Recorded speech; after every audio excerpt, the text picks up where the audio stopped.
విజయవాడలో కనకదుర్గాదేవికి ఈ 2వ నాడు గాయత్రి మాత అలంకారాన్ని చేస్తారు. హ్మ్.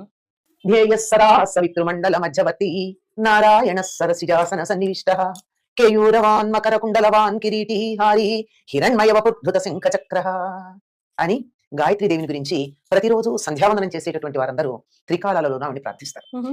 ఈ గాయత్రి మాత ప్రాతకాలంలో గాయత్రిగాను, మధ్యాహ్నం సావిత్రిగాను, సాయం సంధ్యా సమయంలో సరస్వతిగాను ఉంటుంది. హుహు. అంటే మూలలో ఆవిడ ఉపాసకుల చేత ఉపాసన చేయబడుతూ ఉంటుందన్నమాట. ఈ గాయత్రీ దేవి యొక్క శిరస్సు నందు బ్రహ్మ, హృదయంలో విష్ణువు, శిఖ పైన రుద్రుడు ఉంటారని చెప్తారు. అంటే ఒక గాయత్రి ఉపాసన కనుక చేసినట్టయితే బ్రహ్మ విష్ణు మహేశ్వరులు ముగ్గురిని కూడా ఆరాధన చేసినటువంటి ఫలితం ఉంటుంది. ఈవిడికి 5 ముఖాలు ఉన్నాయి అంటారు. మంత్రంలో ఏమీ లేదని బీజాక్షరాలే.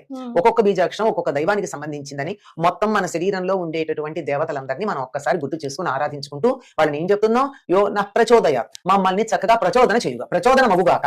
అంటే ఈ దేవతాశక్తులు ఏవైతే మన శరీరంలో ఉన్నాయో అవి వాటితో పాటుగా నా బుద్ధి ప్రచోదనం